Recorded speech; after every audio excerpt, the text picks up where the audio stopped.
everyone, this is Taylor here. Welcome to my channel. This is my first ever video on how to create the perfect farmhouse Christmas tree. I'm super excited. I hope you are too. Let's get started. So I'm basically making this video for anyone who is scared to decorate with ribbon, who don't know what colors go well together and what kind of greenery to go in and how to put the ribbon in. I was just like you. I figured out the perfect way to make a beautiful Christmas tree that looks like it's professionally decorated.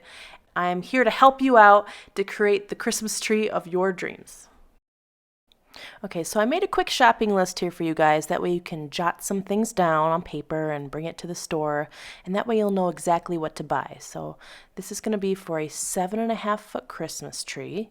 And this will only be for the front of the Christmas tree as well. If you wish to decorate the entire Christmas tree, just double the numbers on my list. Next, we have 13 seeded eucalyptus sprays. Here's a fun tip for you. I actually got this spray in the autumn section, so it was 60% off. You can find this at Michael's or Hobby Lobby. Next up are these super cute lamb's ears, and these particular ones have berries on them. I got these at Hobby Lobby, but you can also get them in Michael's or Walmart. Next up, we have these fun little mini pinecone sprays. These will go at the top of the tree, so we only need 2. And for more things to go on top of the tree, I got these little white sticks. I actually found them in the wedding section at Hobby Lobby. We're going to put 12 of these cute little pinecone picks into the tree. I just love how it matches the mini pinecone sprays at the top.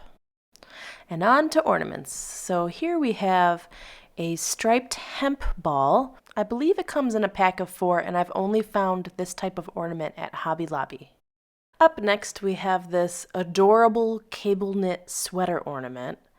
I'm in love with anything cable knit, so when I saw this, I had to have it. And I only found it at Hobby Lobby. I know this sounds like an ad for Hobby Lobby. I promise you, it's just one of the 2 stores that I shopped at this year for decorations. Up next, we have a flocked grapevine ornament. I only used about 6 of these in the tree, and you could find them at Hobby Lobby. Next, I use this textured snowball ornament. I'm going to use 16 of these because they were very affordable and they add great texture to your tree. And up next is one of the favorite ornaments I've used. It's in the shape of an acorn, and it almost looks like it's hand carved out of wood, but it's as light as foam. You may be wondering why balloons are on the shopping list, and that is because we'll be using those as ornaments. Yes, you heard me right. I'm going to use 16 balloon ornaments, and you can buy those from Amazon. I find the balloons with the pearl finish gives off a more realistic look. And that's it for the ornaments. On to the last part of the shopping list, the ribbon. Most of the ribbon that I'll be decorating this tree with today actually does not come from the Christmas section. You'll be needing 6 spools of this 2.5-inch wide ribbon. Each spool has 3 yards on it, and it's a beautiful linen texture. I'll be using this ribbon as the back side of the main tree topper bow. So if you can find it in a thicker size, preferably 4 inches, that would be more convenient. However, I couldn't find any 4-inch ribbon, so I made it work with a little trick that I'll show you later. And up next is a pattern I could never pronounce correctly. Is it gingham? Is it gingham? Gingham? I don't know, so if you know, feel free to leave a comment down below and let me know what the proper pronunciation is. This ribbon will be used to go on top of our wide linen ribbon, and you will be needing 3 spools of the 2.5-inch size. And I also got this at the wedding section at Michael's. Up next, we have this beautiful burlap mesh wired ribbon, and you're only going to need 1 spool of that because it was 25 feet long. I got this at Hobby Lobby in the non-Christmas section. And the ribbon I paired with that is this gorgeous herringbone print ribbon. The herringbone pattern is very popular nowadays, and the neutral colors go perfect with the palette we're working with. And I'm very proud of this last find. It's chicken wire ribbon. How neat is that? I believe at Hobby Lobby it came in silver, gold, copper, and flocked. I chose the flocked color because it gave an extra bit of texture to everything, but either of those colors would work.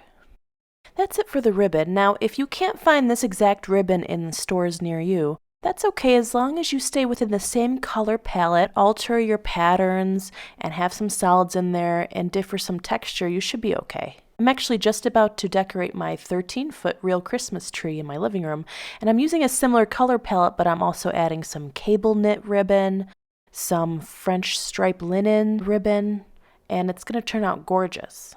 And I'll tell you what, if there's enough interest and I get 200 likes on this video, I will make a video of myself decorating my 13-foot tree.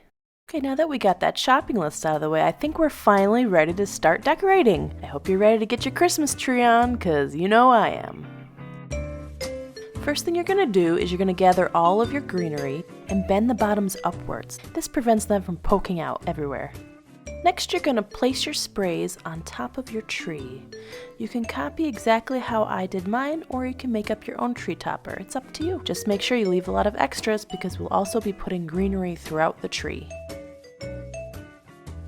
Next, we're going to prepare the big bow at the top of our tree. We need 2 ribbons to do this. We need 1 wide ribbon and 1 skinny ribbon. I couldn't find any wide ribbon at the store, so my little trick is I bought 2.5-inch ribbon and I stapled them together in the middle so that I could have a 4 to 5-inch ribbon. This next part everyone is afraid of, but I promise you if I can do it, then you can do it. So you're going to lay the skinny ribbon on top of the wide ribbon and pinch a little tail. This will be used later to wrap around the middle.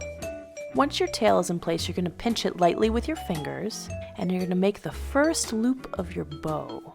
Once you find a size you like, you're going to pinch that fabric and add it to the fingers of your left hand. Now that you have that pinched tightly, with your right hand you're going to adjust the top ribbon to make sure it's in place and create the second loop of your bow. This is going to be a little tricky to get them even, but a little trick is you can squeeze the loops together with your other hand to make sure that they're the same size. Now here, the right loop was a little larger, so I'm just making it a little bit smaller, making an adjustment, checking it again, and that looks good. Next, you're going to take a piece of floral wire and wrap it around the middle and twist it very tight in the back and have a little bit of extra so that you can attach the bow to your tree. And next, with that extra floral wire in the back, you're going to attach the bow to the tree. Find a spot you like. This is where I like to place the bow, but you can place it wherever you like.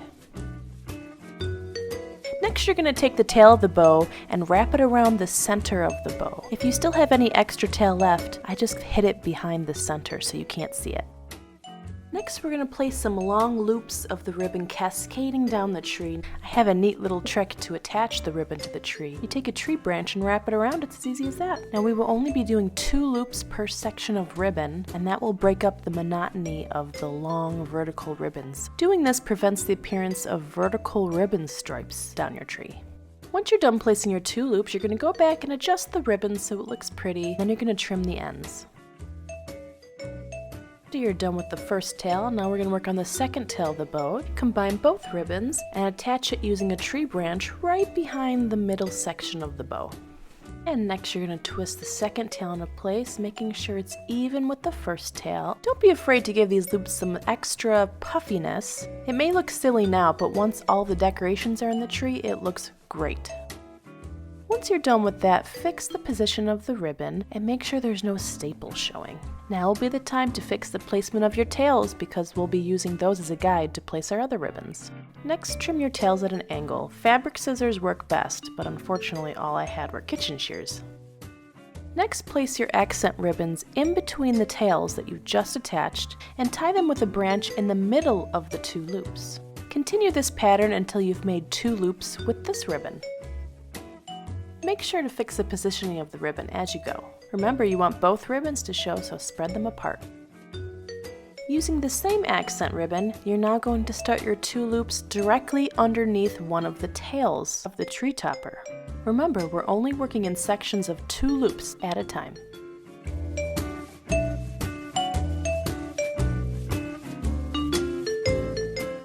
And go ahead and adjust the ribbon.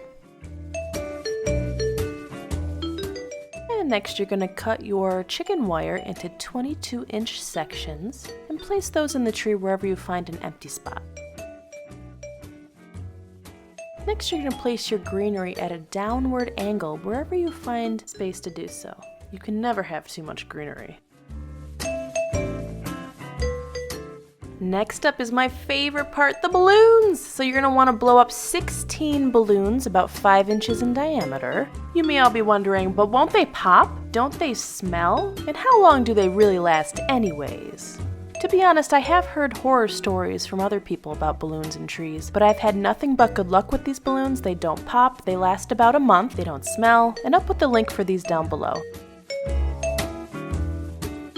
And last but not least are the ornaments. Don't be afraid to place these inside of the tree as well as the outside of the tree to give it some dimension. You can never have too many ornaments, the more the better. There you have it, your very own farmhouse Christmas tree of your dreams. I hope this video helped make it a little easier to achieve. I would love to see your Christmas trees, so if you post your Christmas tree, please tag me in it. Thank you so much for watching my very first video. And if this gets enough interest, maybe I'll make some more. Okay, have fun getting your tree on. You know I did. I know you can do it. Bye, guys.